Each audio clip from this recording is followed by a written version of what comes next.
right, in the studio today is professional triathlete Rudy Von Berg. He just got back a couple days ago from his third place at the Ironman World Championships in Kona. It was really good to catch up with Rudy. I've known him for a long time. We're both Boulder guys and have been racing each other since college. So I've been following his career pretty closely, and it was great to ask him some specific questions about how he got to where he is today. We talk about some of the coaches that he's had, some of the training approaches that have worked, some of the things that haven't worked. We talk about his mindset and his mental approach to training, and we also dive a little bit into some of the sponsorship pieces that add to his puzzle and the new equipment that he was riding in Kona just a couple days ago. So enjoy this conversation with Rudy Von Berg. All right, welcome to another episode of Endurance Matters. I'm your host, Justin Metzler. Hot off the heels of his third place in Kona, in the studio today, the Bison, Rudy Von Berg. Rudy, welcome to the studio. Thanks for having me, Justin. Good to talk. Yeah, absolutely. I've known Rudy. How long have we known each other? Over 10 years. My earliest memories are collegiate races, or I remember that Memphis in May race. Yeah. That was 2014, 2015. Was that your rookie season, 2014? Or I don't really know when would be my rookie season because I was racing ITU, which is somewhat considered pro. So, I don't know when is the real. Yeah, I think we must have raced. We definitely raced in Tempe for Collegiate Nationals. And then did you ever do Tuscaloosa Collegiate Nationals? No, I did Clemson. I didn't do that one. And I did 2 years in Tempe and 1 year in Clemson. Okay, yeah. So anyways, we go back to 2012 or something. So been racing each other and training together a little bit for a long time. I start the podcast off with a hard-hitting question. Ooh. You ready? Would you rather physically become a Bison but never be able to do triathlon again, or be able to win Kona, but in exchange, Bison have to become extinct? Oh. Yeah, I'd still go for win Kona. Yeah, I know. Sorry, Bison. But no one wants a bison extinct. I know. It's such a cool animal. Yeah. I guess tell people a little bit about the Bison. What's up with the Bison? You are the Bison now? How'd that come about? Yeah, I mean, just as a kid, really, I was fascinated by the animal. And that's when I was growing up in France. And even I would get some presents, from my parents of this bronze bison and so I was already into it, and then I applied to CU Boulder, and that was the only university I applied to. And so CU is the CU Buffs.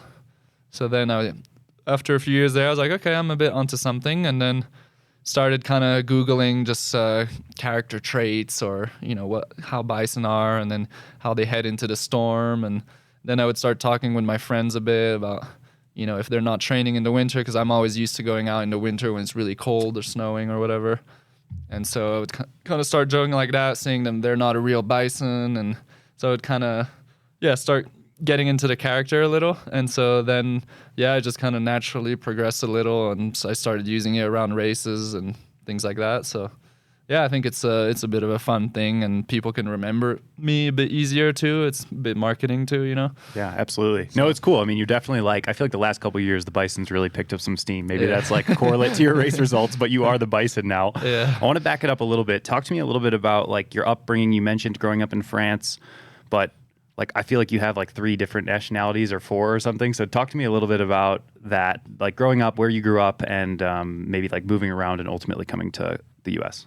Yeah, so I was born in Columbus, in Georgia, and then just a few weeks, and so my mom was born in D.C., so she's American and Italian. She also grew up in Europe, and my dad is French-speaking Belgium, and then so very quickly I grew up in France till I was 19.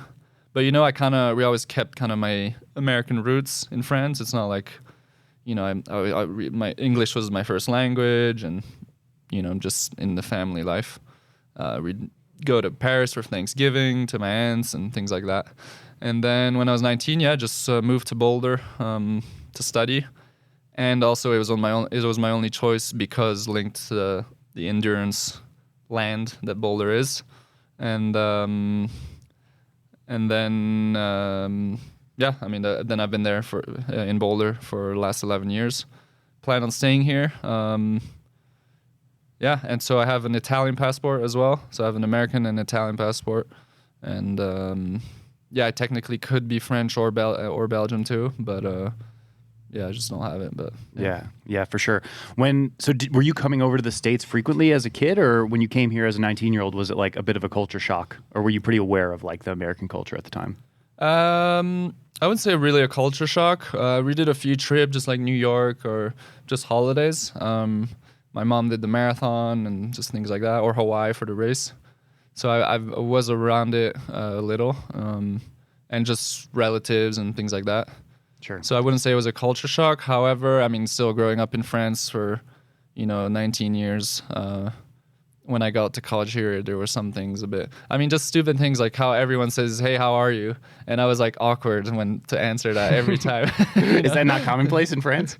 Well, not really. Like, I don't know. What, do people just not ask? It is now. No, in French it is, but I don't know. It was just systematic, and I just remember not knowing what to say. Yeah, it's funny because Jeannie and I talk, because my wife Jeannie's South African, so she's like, people in America say hi, how are you, but it's more of a greeting rather than actually like. It's just saying hi. Yeah, it's not actually really asking how are you. Yeah. So, but in South Africa, if you actually ask how are you, they expect a response. Well, that was my thinking. So I was like, oh yeah, I'm good. Yeah, like, or try to elaborate a bit, and they were like, yeah, I don't care. Totally. Yeah. No, it is funny. Yeah, 100%. So you mentioned your mother running the marathon and being in Kona. Like, your dad's somewhat of a famous triathlon guy now. He's pretty active on social media in the triathlon world, and was obviously a triathlete in his day. Your mom was a marathon runner. Was she a triathlete as well? No, never triathlon. Okay, so anyways, like, very endurance sport family. Like, what was your first triathlon or endurance sport memory as a kid? I'd have to say this is the one I always talk about, even though it's hard to really, remember details. But when I was 5 years old, I was in Kona in 1998, watching my dad race, and then we would go every 4 years, or 4 to 5 years, it was 4 years, because it was 98, 2002, 2006. Every new age group pretty much for my dad, because coming from Europe and the prep for it was kind of a big prep and a big big trip organization and all. So he didn't want to do it every year, but so every 4 years. So 98.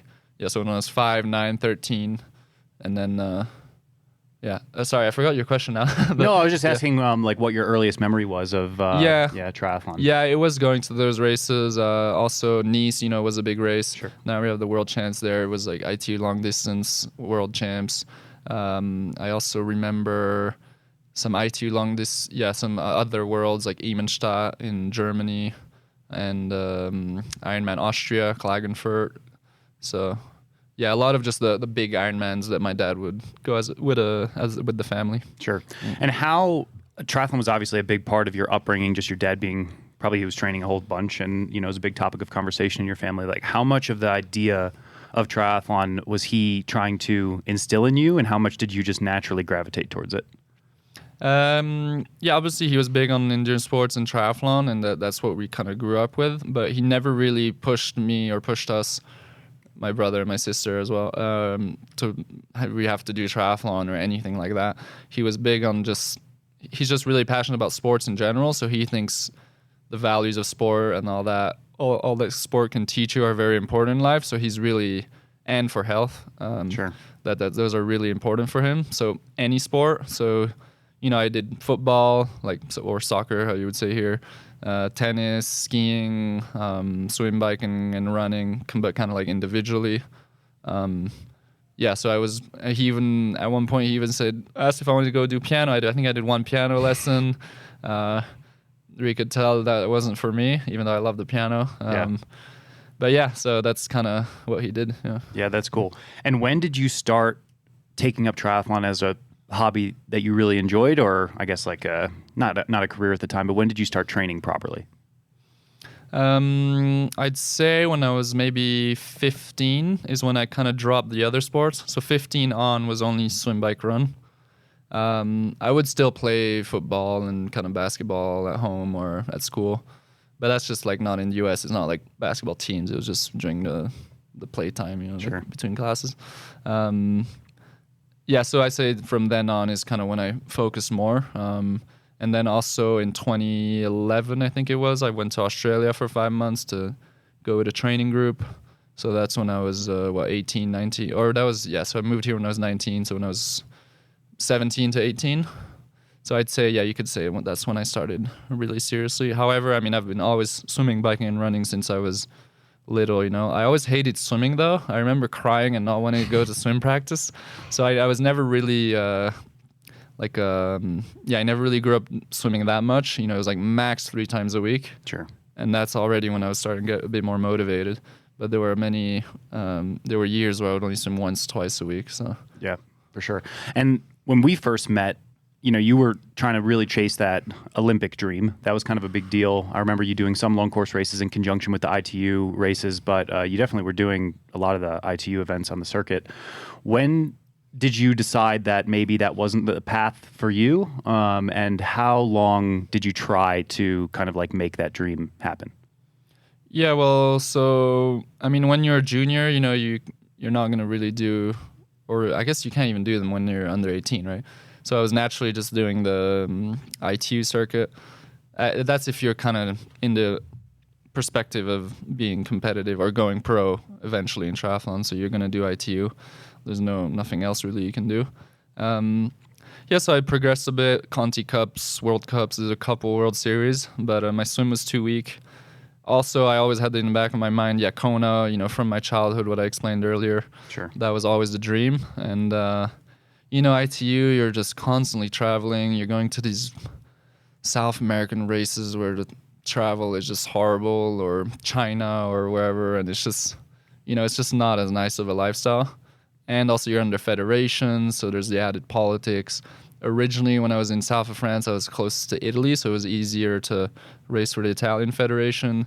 And yeah, there were also politics there. I couldn't get into some races, and so all that combined, and then just me being not that good of a swimmer. I mean, I worked on it throughout the years, but in ITU at the time, I was never in the front pack.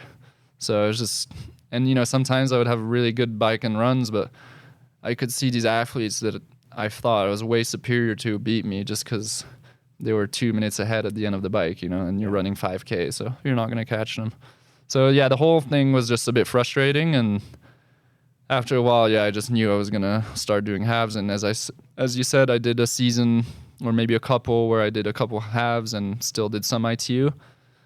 And also I had in the back of my head, you want to keep your speed, you know, you want to develop through the distances. You don't want to do a full Ironman when you're 22. So that's maybe that's a bit more the old school mentality, but that's kind of what I did. And so that's why I only did my first full Ironman when I was, 27? So yeah, that was the idea behind the whole thing. I mean, the Olympics would have been awesome, obviously, but for me, the dream was always more Kona. Sure. Yeah.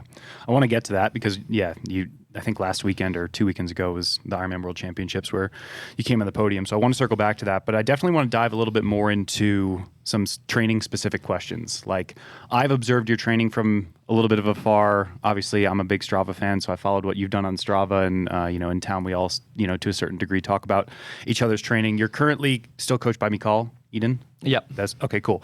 I want to circle back to that as well, but I feel like your progression in your career and your races have just sort of like steadily gotten better year after year after year, and so that's been really impressive. Walk me through some of the coaches that you've had along the way and maybe one impactful thing that you've learned from each of them. Yeah, so for the boulder period, I was self-coached at the beginning when I was in college because, obviously that's just easier. And then after one point, so Simon Lessing had the master's group, and he had a coaching business. And so for a couple years there, I was coached by Simon Lessing, as all of you know, triathlon legend, living in Boulder, as Dave Scott is here as well, and we know a few others. And he was, I think it's how he trained his coaching method, which makes sense. But it was a lot of it was just all hard, kind of. And also I was at that age where I didn't really know better. So I was just kind of doing everything hard. And I don't think that brought the best out of me in racing. You're just a bit tired and you just don't build how you should, your training. And so like a January training week would be the same as a July training week, more or less. Sure. So that wasn't perfect for me. But I was in that mindset. I worked hard. I put in the hours, and I was enjoying it. And and Simon is a very good guy, so I enjoyed having him as a coach as well. And Darren DeRick as well for the run part. There was a run group. So I think it was good at the time. And then After that, in 2018, I started working with Luc Van Lierde, the Belgian Kona winner twice in the 90s. And that was a bit pivotal in my career in terms of how he coached and then the results I got from that. That was kind of a 180 on the training. A lot of zone 2, you could call it, training, just endurance, easy training. And just overall very little intensity. I mean, some people were just shocked at the amount of intensity I was doing. I would call it kind of like sprinkling your endurance with intensity. So just a little bit here and there, obviously a little more closer to the race or at critical moments, maybe 3-4 weeks out. And at that point I was specializing on 70.3 distance. And also we would focus, that's the big part of his coaching, we would focus on VLA.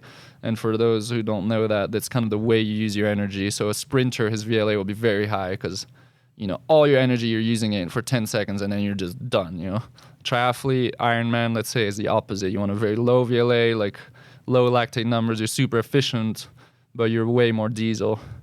And so focusing on the VLA for half Ironman, I would kind of be in the middle. So I would have a lot of energy still in halves to really push to numbers that I didn't think I could do. Like no way I would think I could do the numbers I did in races from my training.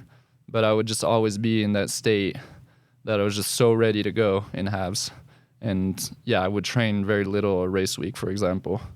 So that was really interesting. I had a lot of success in 70.3 with that method. But then my last race with Luc was my first Ironman France in 2022. And then, I won the race, but, it wasn't a super high level race. And I didn't think I did as well as I should have. Maybe there were a couple of nutrition problems. I didn't have water for the first, after 30 minutes, for 45 minutes, I had no water at the beginning of the bike.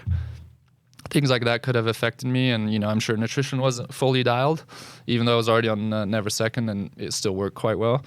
But so after that, just my overall idea and why I switched to Michael Eden was, since Ironman World Championship was going to be my focal point for the next few years, or for the rest of my career, essentially, I didn't think Luc was the best for me to get to my potential in full Ironman, maybe because of that low intensity or not much intensity. I just had the idea that how am I going to really improve my run if I'm just running easy all the time? Sure. And so now the last few years I've been with McCall, and that's born of a Norwegian method, kind of focusing on a lot of threshold work and aerobic threshold or anaerobic threshold. Sure. Do you feel like, because you've been a pro for 10 plus years like myself, do you feel like the game is different now and requires different training? Like Luc's training might have been really good and really competitive in 2015, for example, but now in 2024 it requires a totally different set of training. No, probably not. I think it's still to be determined. I did just one full under him, but I think for halves, I was super strong. Sure. And I think it's all about, doing the best that your body can do, right? That's all you can control. Mm-hmm. And I think with Luc, that was it. I ran a 109 half marathon off a bike, obviously, in a half Ironman. I did some watts on the bike that in training I could only do for 5 minutes at a time, and I did it for over 2 hours. Sure. Things like that. I was like, wow, I am just so able to transcend myself in a race day. Yeah, that's cool. And it's all about that. We all have our good days in training, and we all think, if I could have this day in the race, it'd be awesome. And that would be every race for me. So I'd be I'm at 100% of what I can do on race day. Yeah. And you're probably looking at everyone else in town who's absolutely smashing themselves up left hand every day and being like, hey guys, no one's paying you to go on TC up to Jamestown or whatever. I feel like just observing your training and being around you for a while, you're a bit of a lone wolf when it comes to your training, and you really seem to trust your plan. Are you paying attention to what others are doing? Do you get worked up about what you see maybe Christian doing on Strava, or if Sam Long's doing something on Strava or whatever? Are you paying attention to any of that, or once you have your training plan, you're just super locked in? It's a bit of both. I am super locked in, and that's why I don't join too many people too often in training, because over the simple answer is I just think people go too hard, and and every easy runs or easy rides are just a bit too hard, and I just don't think it's productive for my training. So that's why I just rather kind of do my build on my own for that. I do follow some pros on Strava, but I really try to limit it for that reason, because you can get quite insecure from that, because I don't train that fast. It's not for lack of trying or anything, but I just can't do the watts or even the run paces, or in all three sports, honestly. Sure. I cannot do the paces that a lot of the guys are doing, and plenty of those guys are guys I beat at every single race, and I never really understood that. So it's important for my confidence to not look too much at what the others do. I mean, by now I just know it's a fact that people are kind of training faster than me. So, but still, it can always still get to you a bit, you know. Like, I'm like, wow, I thought I was before Kona this year, I thought I was in great shape. And then I just always see guys that are just like one-upping me, and I'm like, damn, like. In training, you're saying? Yeah, in training. Yeah, of course. That's interesting. Do you have those conversations with Mikal? Because he has direct access to Christian Blumenfeld and his brother Gustav, so he knows their numbers. He knows the insights as to what they're doing. Yeah, not that much anymore, but yeah. Okay, so maybe now he's a little bit removed, but maybe 2 years ago he had a pretty good understanding as to what those guys were doing, or do you not think so? I think he probably has a pretty good understanding of what they're doing. So you're not having conversations around like, okay, what are those guys doing and what do I need to do in training to do the same thing? No, I think that's like the wrong mentality to have. Sure. Kind of like how Lionel was trying to emulate what all the others were doing, and now he's all about, I mean, he always changes anyways, but yeah. And now he's all about, I got to do what's good for myself, and and that's it. And I mean, I think overall that's good, and that's what I do.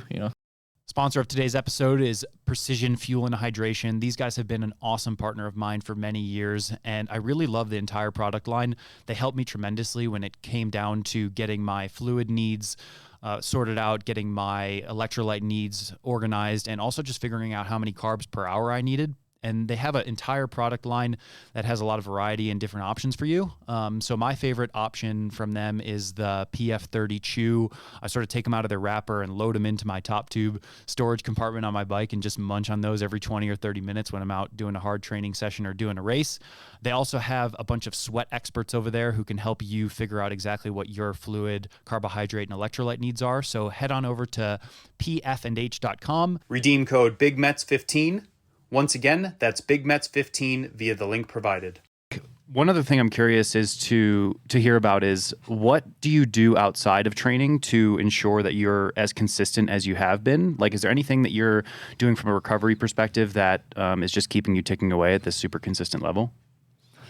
No, I mean, the main thing is just try to nail the basics, essentially, like nail the 95%. And that's overall, it's simplifying your life. So, it's just training, recovering, sleeping. I mean, that doesn't mean I don't see friends. Well, I've had roommates in my house, so honestly, that helps quite a bit, because if I'm training alone, at least I'm not alone at home. So there's always some kind of social aspect and people around. And people think I'm like super serious and all, but actually at home or with the people I'm close with, I'm like always messing around and talking shit and all sorts of things. So that really, I think, helps to have that at home. And a lot of people do a lot of things. I think they're just, we hear everywhere marginal gains, whatever. But I don't think these things help. If you nail the 95%, I mean, you're 98% there, and it's also really hard to nail. It's simple and really hard at the same time, right? Yeah, absolutely. Like you can have sickness, injury, overdo some training, just all those simple things that can mess up your build. And so, again, just nailing that part is the most important. Sure. It seems also that, like, when you were training with Luke, there was definitely an element of intensity control. We know the Norwegians are famous for their intensity control. You were one of the first people in town to start using a lactate monitor frequently on your training, posting about, taking lactate, and this must have been 2019. 18 already, yes, since Luke. Yeah, and that really hadn't been popularized by many people outside of the lab. Like 2018, I was doing lactate ramp tests in a lab, but it wasn't like I was taking the lactate monitor out for a run or going to the track and doing that. But you were carrying it with you on bike rides and stuff. When did that grab your attention, and why were you committed to that? Are you still committed to that? And what's your general perspective on it? Yeah, actually under Luke, so we would do testing that was all at home. We'd do it about 3 times a year.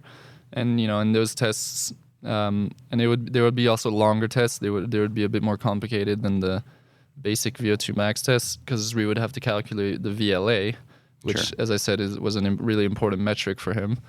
And so, I would use like 40, 50 strips over 2 days. But then actually at the time in training, I wasn't really using the strips. I would just kind of base myself on the test, to do the training. And then it's actually a bit more when everyone started talking about the Norwegians and all. And when I started starting with McCall, a little bit at the end of Luke, did on some sessions. But it's just a bit more kind of when everyone started doing it that I started doing it more as well. But it's like I was looking at Leon Chevalier, for example. He did a Q&A just this morning. And the question was like, do you use lactate strips or whatever? And he was like, no, never. Just I know exactly how I feel, or just riding hard and how I feel my body and sensation is the most important. And in the end, it is. We can't forget all that. And it was a bit of a joke, but he was like, every time you're testing your lactate, I'm still out riding and putting in more hours and minutes than you. Yeah. And it's a bit true. For sure. You can't be like too focalized on that. Like it's a good training tool to check your intensity and see kind of where you're at. But oftentimes when you're fit, when you're very unfit, it can be a bit all over the place. But when you're fit, we know where our lactate is, before getting the reading. Yeah, absolutely. How much is Mikal prescribing lactates these days versus just saying, hey, here's the power I want you to hit for these intervals or paces or heart rate or whatever? Yeah, he did it more at the beginning when we worked together, like, or me asking for what lactate I should hit. And we do still talk about it, but he doesn't put it really anymore. Like I know kind of what I'm trying to hit. And so he says paces we try to hit, but also for me, I'm very not intrinsically, but like I'm very good at just executing the plan and not really needing my coach too much. Sure. Like I feel like I know what I need to do in sessions. I always kind of build the session, go by feel, see how you feel, and all that. And so I don't really need a coach tell me, okay, you have to run at this pace. Like I just know how I'm going to do the session.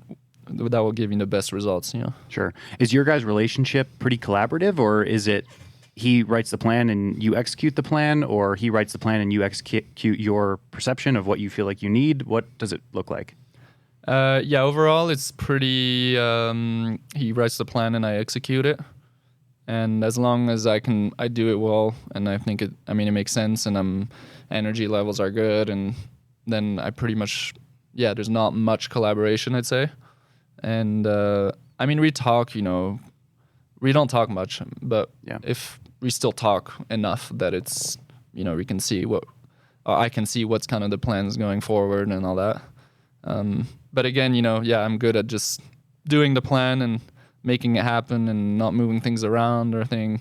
If the plan makes sense, you can just plug in the weeks, week in, week out, and make it happen. And one of my biggest philosophies is building throughout the weeks. So when you're in a training plan, let's say I had 11 weeks for Kona, in my head I'm like, okay, the first 3 weeks, for example, or even 4 weeks, I don't care about pace at all. Like if I'm doing run threshold at 6-minute pace at the beginning, and that would be like anaerobic threshold, well, I don't care. Yeah, you just get it done. Because in the end, if you're, a threshold it's an upper limit. So if you're under it, you're still in that window of the threshold. But if you're a bit over and a bit too fast, actually it's almost like the session is not doing anything for your threshold because you were above it, Yeah, you're tapping into a completely different energy system. So that makes 100% sense. You mentioned getting trained by Simon, probably super high volume, super high intensity, getting coached by Luke, relatively lower volume, lower intensity. Now you're in kind of maybe that's not accurate. Simon was moderate volume, a lot of intensity. Luke, we got to fairly high volume and low intensity. Well, you have to, right? Yeah. If you're in low intensity and low volume, well then you're going to be unfit. Right. Yeah. And then Mikal is I wouldn't say it's high volume, but that's also just me. I can't tolerate high volume if I'm doing intensity regularly. Yep. So I'm averaging 25, 26 hours maybe. Sure. Yeah. That was my question, is what are the hours looking like? And was that over the 11-week build into Kona? Were you in that 25 to 26 hour territory? Yeah, I did. I started, 23, then it was like 25, 26, 28. But then again, the last few weeks with some of the bigger key sessions and stuff, I couldn't keep the volume. It just... Sure. So I had a few weeks, even like I'm week -3, -4, where you'd expect still having maybe 30-hour weeks or whatever. I had a couple weeks there at 23 hours. And, you just have to look what makes sense in your week, not being fixated, I have to do 30 hours, Sure. Yeah. So it seems like it's a bit fluid. Is there like a traditional periodization in there of like a 3 on, 1 off? Or are you just saying, okay, we've got 11 weeks, maybe mentally you're breaking up it into chunks of, I care about pace here, I don't care about pace there. Are you guys working on a periodization or some sort of cycle, or is it just kind of like clean, consistent weeks, and as you get closer to the race, you're just nailing big? Yeah, so he's changed the structure over the years, and I think it's going to keep on changing. For this block, it was weeks were the same actually, which is not usually how we've done it. But it was Monday was an easy active recovery day. Tuesday was you could call it double threshold, even though... So there is a caveat to me following his plan. It's just on the swim, I don't follow it, essentially. Okay, yeah. So I follow perfectly bike run. Sure. And then swim, I follow kind of overall, but then overall, I do quite a bit less intensity, actually, than what he gives. Sure. And I've tried it in the past, and for the swim, I just feel like it just doesn't work. Yeah. To do long threshold, I just feel like I just get slower and slower and slower. Yeah, so double threshold. So I'd have the run threshold on Tuesday, but the swim, sometimes I would swim a bit hard, sometimes not. And that's valid for all the other days where I'll say there's a double threshold. So yeah, Monday, easy active recovery. Tuesday, the intensity on the run. And that's still with all 3 sports, but I'm just saying the intensity part. Wednesday, volume day, easy aerobic. Thursday was bike intervals and also kind of double threshold idea. Friday would be an active recovery day. So Monday, Friday would be active recovery. And then the weekend, it would change a little, but Saturday would be kind of a ride. I'm trying to remember. Like one day there's a brick. Saturday would be a bike run brick. And then Sunday would be a long ride with like LT1 Ironman efforts. Sure. And are you mentioned swim, bike, run. Are you doing swim, bike, run every day, even on the active recovery days? No, I would do only 2 sports on active recovery days. And then some days closer to the race, actually, when I'd be a bit tired or whatever, some days I would just do a 2K swim and that's it. Sure. And what about the double threshold days? So Tuesday, if you did a threshold run, sub-threshold run in the morning and then threshold swim, would you go for like a ride that day as well? Yeah, there'd usually be all 3 on those days. Okay, so it'd be like Tuesday, Wednesday, Thursday, all 3, Saturday, Sunday, all 3, more or less. Tuesday, Wednesday, Thursday, yeah, more or less. Or Sunday, some days, some of the Sundays I would only have the ride if it was quite long. But yeah, but actually no, I would have a 5K swim on Sundays too, but maybe not on the Saturday. Got it. So yeah, so 5 swims a week. Yeah. What walk me through like your biggest or hardest or most memorable day in that 11-week Kona block? There's one day I remember just because the run was really good. We did a 2.5-hour ride with some intervals. I think it was 3 by 30 minutes. I kind of like built, and the power felt easy. It was like 260, 270, 285 or something for 3 by 30. And then went into a 2-hour run with Brian and Tyler Butterfield. Yep. Guys that I do some runs with, and it really helps for long runs like that or threshold runs on the track. For some of you guys that don't know, Tyler Butterfield was a professional, and he lives in Boulder, and he joins a lot of the guys on some sessions. And he talks a lot too, which is nice. Tyler was probably top 5 in Kona 3 times or something. Top 10 at least. Top 10, and he was 5th one year, I think. Yeah. Yeah. and still running like 220 to 225 marathons. So he ran Commonwealth Games marathon and 219 at Tokyo, I believe. Marathon. Yeah, I don't think he broke the 220. He did 220. Okay. Yeah, flat. Yeah. Anyways, very, very good triathlete and runner. Yeah. And so we did a 2-hour run off, which for me is big. Like I very rarely do 2-hour runs. Sure. And we ran 6-minute pace average, so the whole 2 hours, and it was like easy, flowy, you know. So that was one session I remember, and then always the one that's 2 weeks out is usually one of my biggest ones. We kind of build to that one with the bricks I've mentioned that I do on Saturdays and the long ride on Sundays, and so I would do about 180K or a bit less, but the idea is to do kind of 4 hours, you know, at LT1 or race pace. So that was in Kona. I arrived in Kona about 4 days earlier, and so on the Sunday, 2 weeks minus 1 day out from the race, I went to Javi and back, so it was 100. Well, actually, I missed Javi, so I rode like 2 miles further. Yeah, because it's such a low key town, and I didn't even realize I was TTing. But then after a while, I was like, I don't remember Javi being this far. Sure. Yeah, so I did an extra, 4 or 5 miles.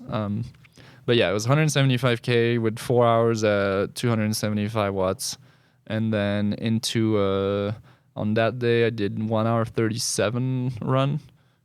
So just shy of 25 kilometers. Kind of all at like LT1 / race pace. I was actually a bit dead at the beginning.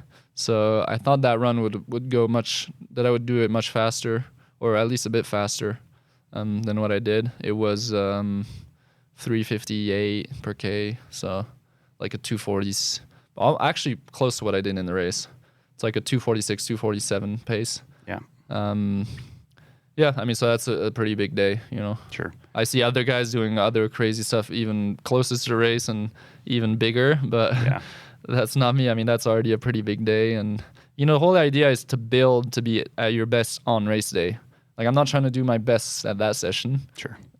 And yeah. And what are you doing in that session? Because I feel like most athletes get to the island, pro and age group, they get so excited. They get caught up in the midst of it all. They sit there and say, on race day, I want to do 300 watts and I want to run 345 per K. And regardless of the RPE and the heart rate, and the power, we all saw in Lionel's pre-race videos, he was just totally bypassing all of those metrics and just doing the pace that he wanted to hit on the day. Like, What are you using to control yourself and actually save it for race day rather than leaving it in that session?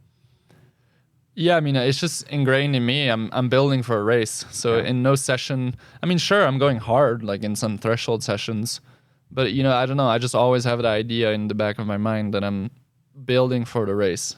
I'm not trying to do my best sessions in any session I mean, I look at heart rate, watts. I have my core sensor for my core temperature. So I look at all those values, and I'm aware it's hot and humid. I probably didn't hydrate enough the first few days. I was actually worried before that brick that it was going to be a bust, a bit like before Roth, actually. Because I did that one in Boulder. It was one in June, when it was really hot. Yeah, for sure. I melted on the bike. I did 160K. I was trying to hold 40 Ks an hour for that ride. But in the end, I was just like 38 or 39. But that was just, I melted. I was just so done. And I was supposed to do a 1 hour 40 run or something, and I ran 5K. But already, in the first K, I knew I was dead. Yeah, been there. Boulder, I mean, we have the altitude here too. So if you have a 100-degree day, it's hard to... it was just brutal. Yeah. And so I thought maybe it was going to... I didn't want it to happen like that because I had such a good build for Kona. But, I drank a ton of electrolytes on the Friday and the Saturday before the break. And, it went overall quite well, even though, as I said, the run wasn't really what I wanted. But, Kona is just... We always say that it's like kind of hits different. I mean, it's hilly, it's hot, it's humid, and all that's just going to take pace out of you, Yeah, for sure. Yeah, so if you have that context, it's important. You can't compare what you were doing in your training back home to what you expect to do on the island, and it seems like it worked pretty well in the race. I want to shift over to talking a little bit about mindset, some mindset questions. The first one that I've got here is, from my perspective, sitting at home, watching a lot of the interviews and stuff, you were talking about a great race being a top 5 finish, which is an amazing day on the island in what was a super competitive start list. There was tons of guys who could have been in that top 10. How did you predict so accurately that your form was in that place, and what was pointing to the fact that a top 5, or in the actuality of the case, a podium was in the cards? Yeah, I was just kind of more comparing to myself. Like, again, if I look at all the new aero setups the guys have and the fitness they have or that they show, you know, it's always easy to be insecure and think, oh, well, yeah, actually, or look at your objectives, kind of think they should be a bit lower. But I knew compared to myself, I was hitting really good sessions, as I told you, that 2-hour run off the bike, for example, or some bike sessions. You know, you get to a point in some builds where just the power feels so good and easy, you know, like usually 280 watts for 30 minutes plus for me is quite hard. And when you get to a point where that's just no problem at all, yeah, well, then I know on race day I'll be able to push 290, 300 for 4 hours plus. And so I know when I'm at that kind of shape that even though people crush training and looks like they can do 320 for the Ironman, I know they never end up performing like that on race day. So I just know I'll be kind of in that competitive top 5.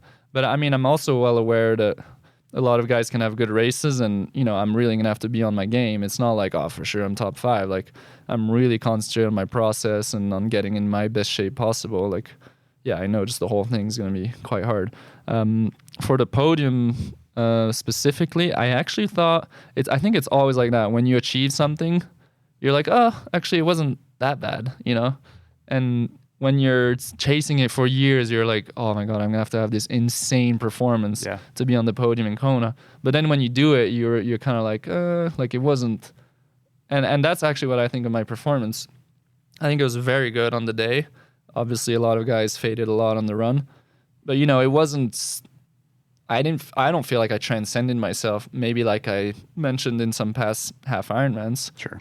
I did. I mean, 290 watts is very good, especially in the heat, and especially being able to run after. But again, I thought actually I was going to have to push 300, so a bit shy of what I thought would be for a podium. And then on the run, well, even a bit more. The run is a bit long, so official time 2:48. On my training peaks marathon time, I had 2:46.50. Okay, yeah. So yeah, a bit quicker. Because for example, you know, you look at Roth marathon times. Technically, on the official time, I'm 5 minutes slower in Kona. Yeah. But actually, I'm 1 second a K slower.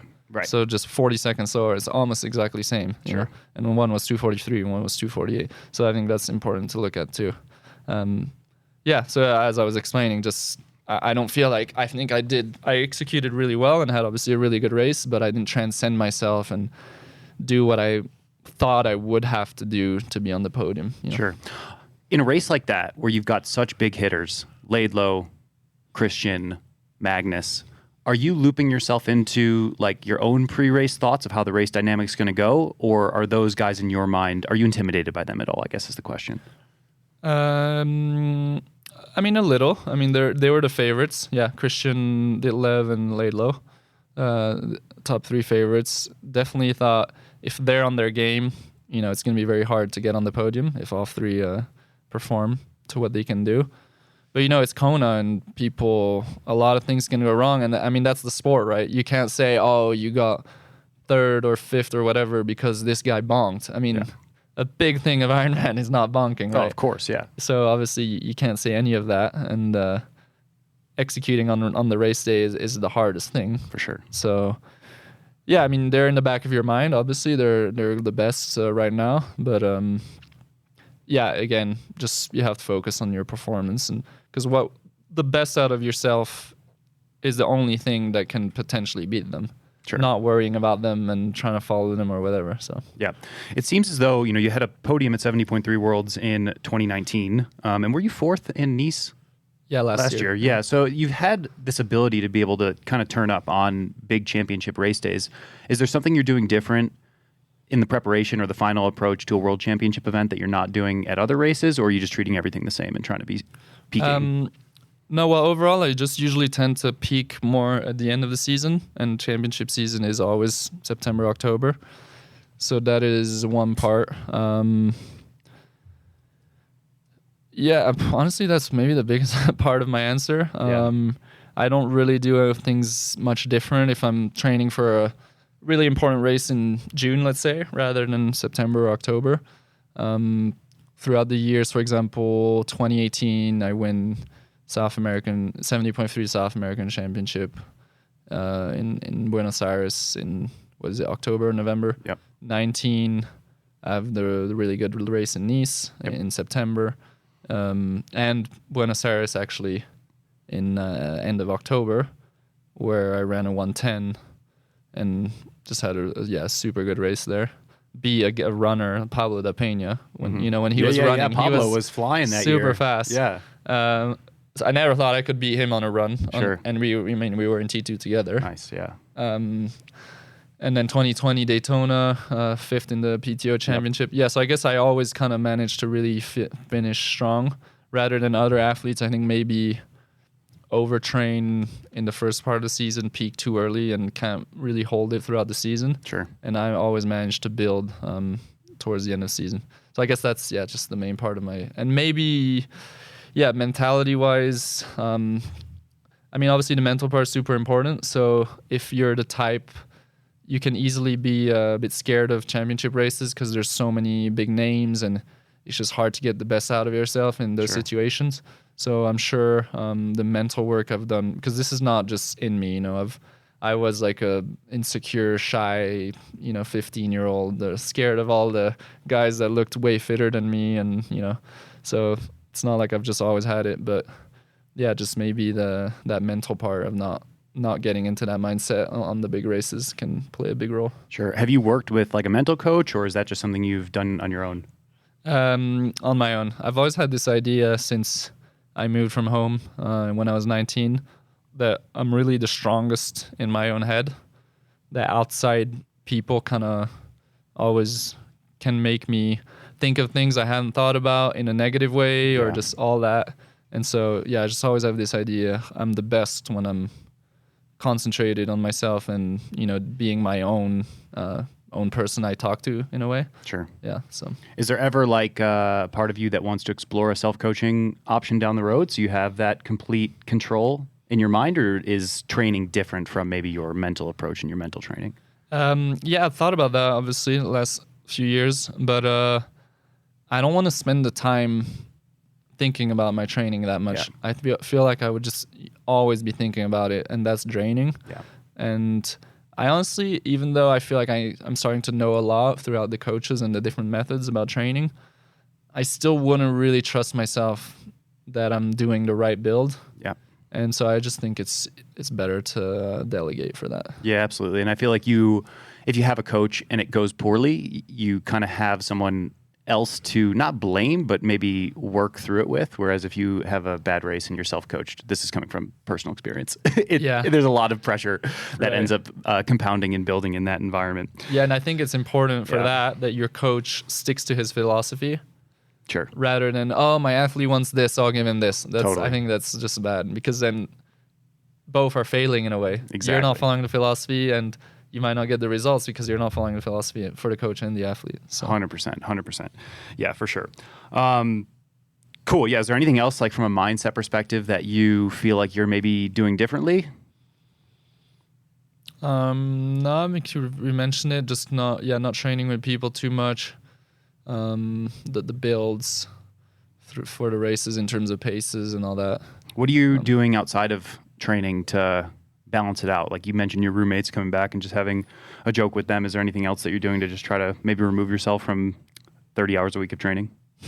I mean, it's definitely at times it feels a bit crazy, right? Training when we're just every single day, a long training day, and you're like, I'm just gonna have to do this over and over and over again. It's a bit mind-boggling, but I don't feel like I need that much outside of triathlon. So I'm not like some of those guys that are just like, I'm going crazy, like I need to have these social things, I can't talk about triathlon, you hear that a lot. I feel like I'm not, obsessed on triathlon and talking 24/7 about it. I mean, now I have an awesome girlfriend, so that definitely helps. And, we're excited about plenty of things in the future, trips, so that brings you a bit out of triathlon. And For sure. And, maybe kids and dogs and all that stuff, Yeah. So yeah, for me, that's enough. Yeah. And family, supportive family and all that. Yep. How proud has your family been of you, how much you've accomplished so far, and especially just coming off, a podium in Kona? That's got to be a big thing for your family. Like, was that cool for them? Yeah. I mean, they were there, obviously, at the finish line. So they're the first people I saw, my dad, mom, girlfriend, sister. I mean, my dad obviously is, he's been passionate about the sport for so many years, and obviously following as closely as can be my career. And so he was obviously extremely happy and proud. And he's always believed in me, obviously. Sure. But it's another thing to be there and witness it, and I did it for the podium. The ultimate goal, as I said, is to win the race. Of course, yeah. But a podium is already a huge step. So yeah, I mean, then we had a few days in a hotel to kind of just soak in and relax after the race. And so that was really nice as well. Yeah, awesome. I want to rewind a little bit, like probably about 11 months ago. 2023, was a dominating year for you. You dominated Ironman Texas in the beginning of the season, and then Ironman Florida was arguably one of your better Ironmans to finish the season. From there, you and Trek, your longtime sponsor, parted ways. Was that a shock to you at the time? Yeah, definitely. They told me that was after my 4th place in Nice.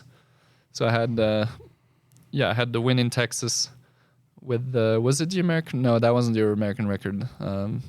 Even though, we're talking about records. Mine, I'm proud of mine because they're legit. I know the courses I did them on are full. I have the 180K on my Garmin.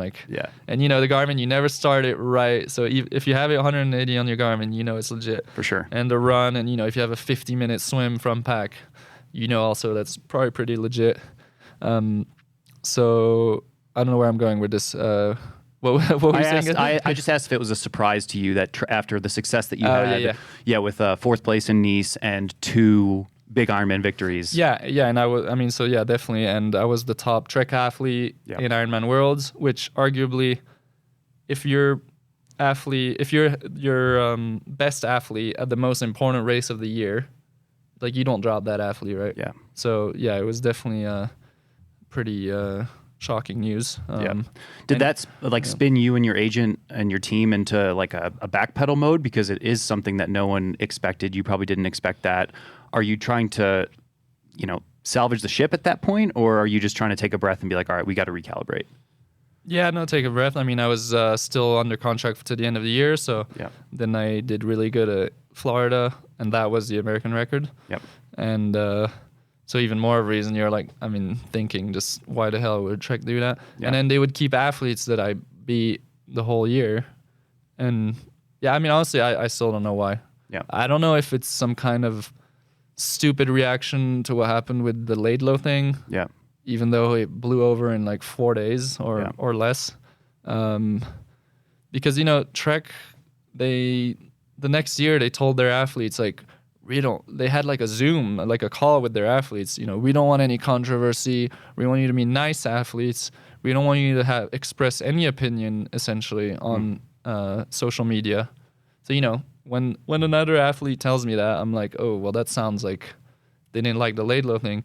Even though I wasn't part of it at all. It was Laidlow did something that he could be brought to sued for. Like, he published a private email publicly, and you're not allowed to do that. And it was only private emails. Nothing was public. Nothing was said about Laidlow publicly. Sure. So it would be extremely dumb if that was the reason. I do not know what was the reason. They just said, budget cuts. Yeah. Do you think that could have potentially been it, right? Like, you're coming off the season where you are the best Trek triathlete at the time. Maybe Taylor Knibb is also, super high of value, and maybe Sam Long, you could argue, just from his social media presence and very good race results, he's a top Trek athlete. And I do want to say I'm never talked badly about any of my Trek peers at the time. Like, I refuse to do that. I respect the athletes. It was Ben Canoe, Sam Long, absolutely, Matthew Marquardt, all great athletes. And Yeah, deserving of Trek contracts. Do you think from their perspective, though, they thought, oh, well, Rudy's had this bang out year. He's had 2 victories. We've paid him bonuses on those events. He's probably going to want a big contract. We don't want to double down and invest more or invest the same. We want to diversify. Do you think there was maybe that conversation going on in the back, or did they not even give you an indication as to reasons why? Not really. I mean, they just said, budget cuts. The kind of problems linked to COVID with the bike industry. Yeah. They kept Sam, but Sam is worth quite a bit more than what they're giving him. And he got just this minuscule increase. Yeah. And I mean, obviously, I'm not going to say numbers, but it's just numbers that you'd think for Sam are just ridiculous, at least in terms of the increase and probably his base salary as well.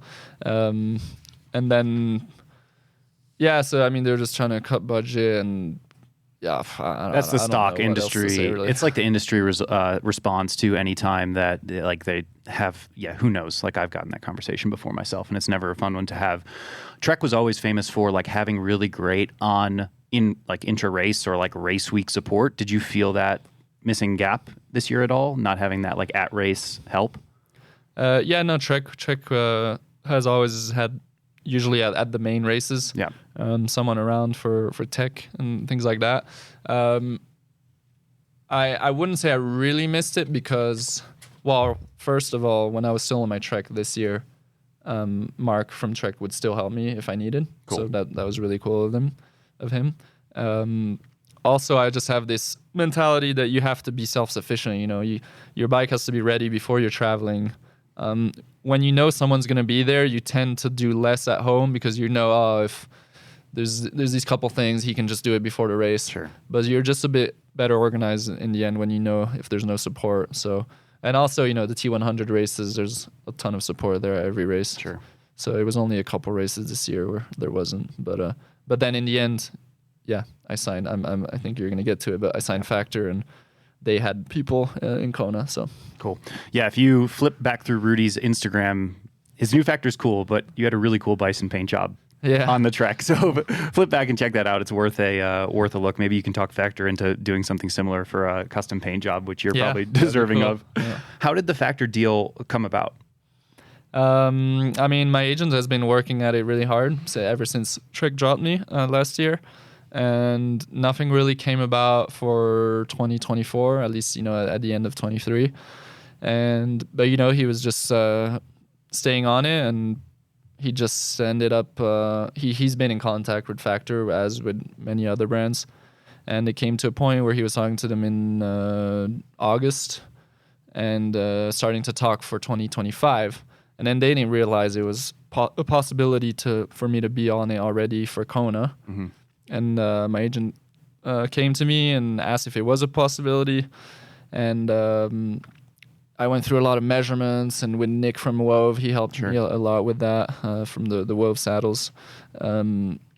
And so, we decided, because I couldn't, also my custom cockpit, I couldn't switch it over. So I had to get a new custom cockpit.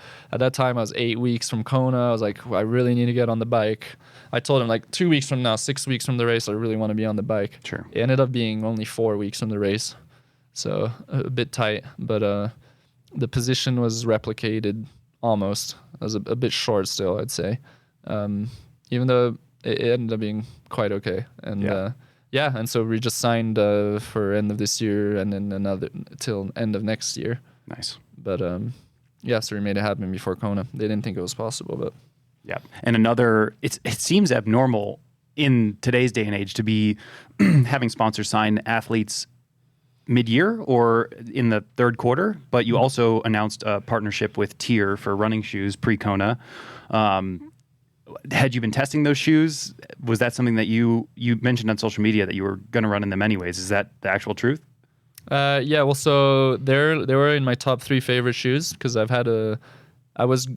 but we were potentially going to sign a deal with Tier last year already at the end of 23. It ended up falling through because they were investing in a new warehouse in California, and so they just ended up saying no, which actually at the time was a bit of a shock too. So I was thinking at the time, I've had pretty much my best year ever. All my sponsors nothing's working right now. Like, this is weird. Well, if I'm performing, I should be seeing some sponsors. I also lost my French club at the end of the year last year, which was actually one of my top ones financially. So, I lost my top 2 biggest ones pretty much. And then this tier one was going to be quite good and didn't go through. But so, yeah, from then I have had the carbon shoe.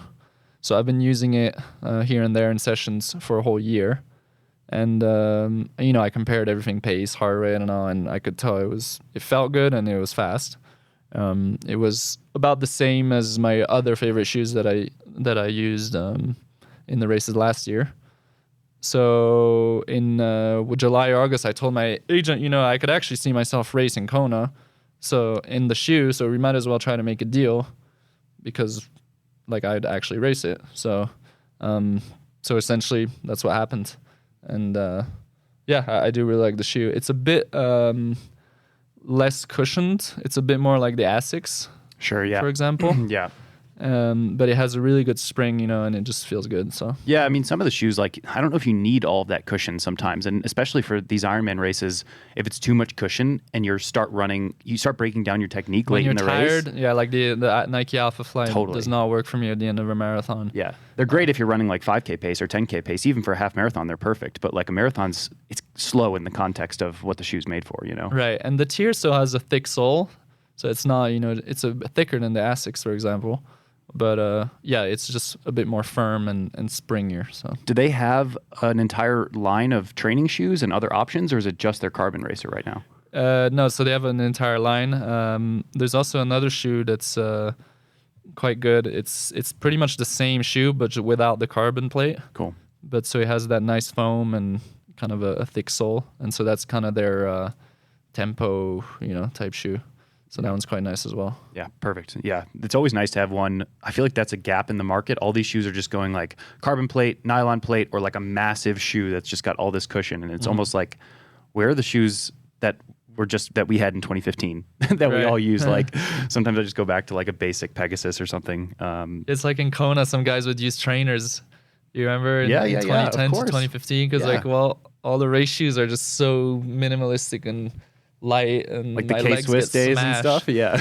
Yeah, so you'd see guys with like gel Cayano or whatever. Totally. Like they just wanted like a little bit of cushion. Yeah. I think we've come a long way since then. Yeah, really cool. Have one more kind of topic here before we get into the rapid fire to finish up the podcast. You just came third in Kona. What does the rest of the year look like for you? So I just have the T100 Dubai, the final of the T100 series.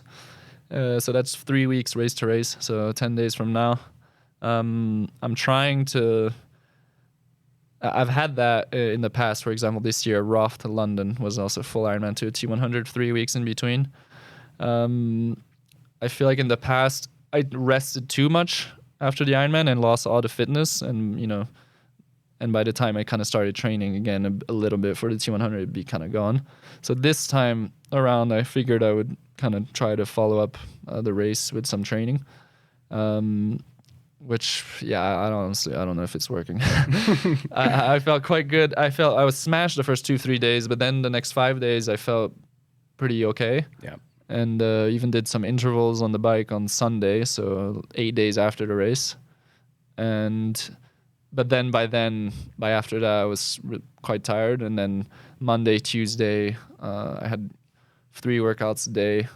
I mean, nothing big, but just kind of take over. And I would do 20 minutes, or I did a 2,500 swim one day and I was done the rest of the day. And then yesterday I did the warm up of the run, less than 5K, and I was just done. Like my body just had nothing to train, Yeah, and there's got to be this mental component too, right? Where like you've had this big goal. Yeah, definitely, yeah. You've had a life accomplishment of getting on the podium in Kona. Obviously, there's more that you want, but there has to be like this kind of like post-race depression type thing going on, in addition to the physical side. It's a bit too bad. It would be nice to be able to enjoy more rather than think about another race. But also, I'm like not stressing now about Dubai. I mean, maybe it was a little bit a few days ago, but now I'm like, it's just, I mean, in the end, I know my season is a success and Kona was the most important. I would like to have fun in Dubai and be in the pack, or, be racing for a top 10 finish or something. Sure. That's my main motivator. And also, T100 is a great series. They've elevated the sport for professionals. I don't want to be that guy that doesn't care and, doesn't train at all or doesn't even try. Like, sure. I'm trying to be in shape for Dubai, but it's just it's going to be very difficult for me, I think. Yeah. All you can do is what you can do. So if you just go in with positivity and try your best in training, like it'll work out the way it's meant to. What's your plan for next season and maybe the following season? So for next season, I'm tending towards Ironman Pro Series. Yeah, I think it's just you can't really do both T100 and Ironman. It's just, sure. Especially for an athlete like me, I'm kind of need time to prepare for races and peak. If I don't peak for a race, like, okay, I can aim for a top 10, but it's going to be hard to aim for a podium or a win. So I need to be in somewhat of a peak for big races. And yeah, the only way to do that is to focus on one of the two series. And T100 will be even more racing than Ironman. Ironman is obviously full Ironmans, which takes more recovery and more prep and all that. But yeah, overall, that's what I'm tending to. And, it's less travel, and my girlfriend we can probably go to some races together. And yeah, it's, yeah. Are you going to have to make a decision to decline a PTO contract? Because I believe you're sitting in 9th position in the world ranking. No, so I think it's based only on the T100 only ranking. Got it. Yeah, so I won't get a contract unless I crush Dubai, which seems very unlikely right now. So I think I'm 16th right now. Okay. So that makes it easier from a decision-making perspective going into 2025. If you don't get a contract, maybe you can hop into a race here or there off ranking. And for me, I mean, just how I've been brought up, and Ironman, I can't see myself skipping an Ironman Worlds in Nice or in Kona. So that has to be the highlight for me of the year. And if I want to do that, I have to qualify as well, because now top 3 in Kona or in the previous Worlds doesn't qualify you anymore. Yeah. So that's already 2 full Ironmans. So it's already impossible to do that in 8 T100s, Yeah. So will a win in Nice scratch the itch for an Ironman World Championship, and you'd be happy with that looking back on your career, or will you need to win in Kona to be satisfied? It's hard to say. I guess I'd have to do it to see how it feels. Sure. I mean, honestly, for me, I think it would be enough. I mean, all the guys are trying to win in Nice as well, as much as they're trying in Kona. We do have this thing in our sport about Kona being just the top race, even above a Nice, which is the same race. But Nice might be a bit harder to win in a way, because there's not those conditions that make some athletes better than others. Yeah. And if you win there, there are less bonks and less meltdowns or overheating. Sure. So maybe potentially you could argue, you won even in a better way. And also the bike, less packs, you need to be more of a complete cyclist to crush that ride. Watt per kilo, technical, and not much drafting. So yeah, I mean, from that you could argue it's almost more legitimate. Yeah, very cool. All right, well, that's all the questions that I've got before we finish up the podcast here with the rapid fire. You ready for the rapid fire? I've got 7 questions today. Mm-hmm. All right, number 1.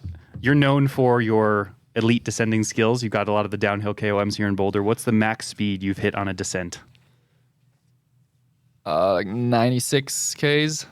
Not miles. That's 96 kph. Yeah. So that's like 60 miles an hour. Yeah, something like that. Yeah. I think I've hit 60. So all right, that's good. Maybe we'll try to do it. It's hard to go much faster than that, though. I know. You need a tailwind TT bike, all your bottles full, and you got to not give a shit. You just got to be willing to go for it. Yeah, and honestly, I mean, I've never had I'm gonna die on this descent mentality or take risks. Like, I know smooth is fast and in control is fast. Yeah. So I'm never really trying to get KOMs. But now, since my crash, I know this is rapid fire. I'm not going. No, it's fine. But since my collarbone crash last year, I'm definitely feel a bit more. I'm a bit more careful, and I still go fast on downhills, but I'm just thinking a bit more of where a car could be, or just things like that. Me too. Yeah, 100%. All right, this is an audience question. I asked Instagram yesterday. You can pick only one: Kinder Bueno or Snapple. Oh, that's Brian. Yeah. That's really hard. Oh, I can't pick. I cannot pick. Snapple is the gold juice. That will make you feel better in any situation. All right, Snapple guy And here. Kinder Bueno. I think you just answered your own question. Maybe. Snapple. All right, number 3. Hot tub pre-swim or hot tub post-swim, and what's the optimal hot tub duration? Hot tub has to be pre and post. People don't want to do pre because they think they're going to be cold in the water or something, but it's not. It doesn't work like that, everyone. If your core body is warm, you won't be as cold in the water. Okay, so and what's the optimal time? 4 minutes, 30 seconds. 4:30, pre and post. You time it out. 4:30 pre Yep. and 8 minutes post. That's pretty good. Yeah, that's nice because like you get warm, but you're not like sitting there sweating. Yeah. All right, do you consume bison or is that like cannibalistic? Occasionally I consume bison, but maybe I shouldn't. Yeah. What's the most difficult travel day you've ever had? Most difficult travel. I mean, Singapore this year I was quite worried about that one. Yep. It's a 17-hour flight, San Francisco, Singapore. And then also I remember some travels to IT races deep in Mexico. Yeah. Were very, very long. Yeah, like getting on some rickety bus or something from some airport 2 hours away. Yeah. Been there. All right, and 2 more. What is the first thing you look at when you check your phone in the morning? First thing I look at, probably my WhatsApp messages. Yeah. So since I'm 8 hours behind from Europe, I usually have stuff from my agent or maybe family group or things like that. Europeans love WhatsApp. I was talking about that with someone the other day. Americans don't use WhatsApp, but everywhere else in the world, like they love it. But with triathlon, I mean, if you're doing, you have sponsors and Totally. It's all international. So I use WhatsApp a lot. Yeah, me too now. I'm like all WhatsApp, All right, final one. Greatest triathlete of all time. I'm not. Rapid fire is hard for me because It's okay. It not doesn't in have my to be character rapid, to be like all or nothing for things like that. The names that popped up were like Jan Frodeno, Dave Scott, Mark Allen, Simon Lessing. So, yeah, that's what I'll say. All right, one of them. Cool. That's all the questions I've got today. Rudy, thank you very much for coming on the show. Thank you, man. Absolutely. Peace.